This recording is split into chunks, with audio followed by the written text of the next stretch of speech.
Meantime, to the Big Easy, where the president was not easy on Republicans, particularly Republican governors today, for a health care mess. He says they've compounded. Louisiana Governor Bobby Jindal was there, took it all in, and now he's ready to duke it out. Governor, what do you think of that? This is all your fault. Neil, look, nobody's going to bully Louisiana into expanding Medicaid or joining part of Obamacare. I think the woman you just had on was exactly right. In Louisiana alone, over 90,000 people are going to have their insurance plans canceled. That's over half the individual market. Now think about this. The president's trying to blame insurance companies. If an insurance company did what he has just done, he's admitted that he's basically saying that he lied to us when he said you could keep your plan if you liked it. If an insurance company did that, we'd accuse them of fraud and we'd go after them.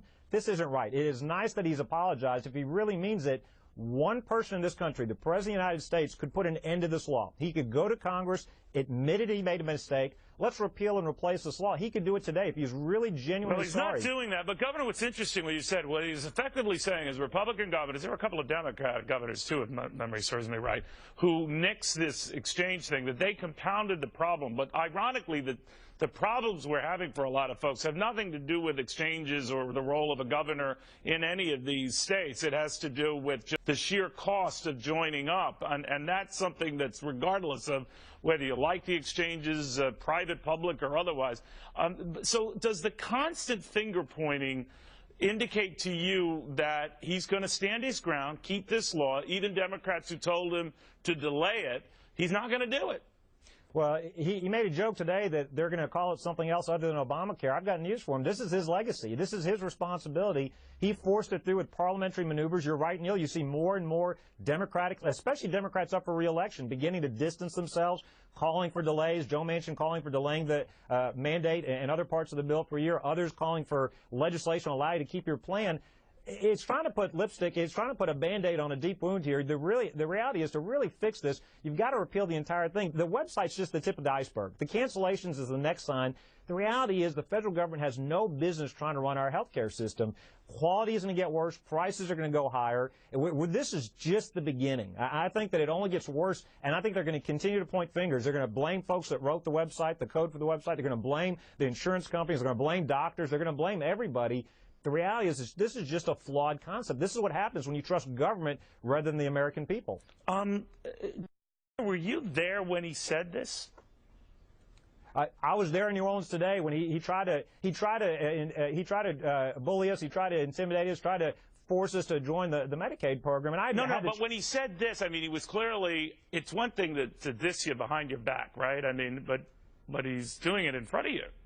Well, he didn't talk. He didn't go so much into the exchanges today. He focused a little bit more on Medicaid today. But I've heard him say previously in other venues, I've heard him try to blame states. The reality is the state-run exchanges aren't. I mean, look at Vermont. You've even got states that have run their own exchanges. They're not doing well. Right. The fact is that I'm proud of the fact. I think, if anything, I think the recent turmoil shows we made the right decision in Louisiana not to try to do the exchange, not to expand Medicaid, to say Obamacare is flawed. We're doing different things. In Louisiana, we're building a bottom-up alternative, doing public-private partnerships, working with the private sector to deliver better health care for our people.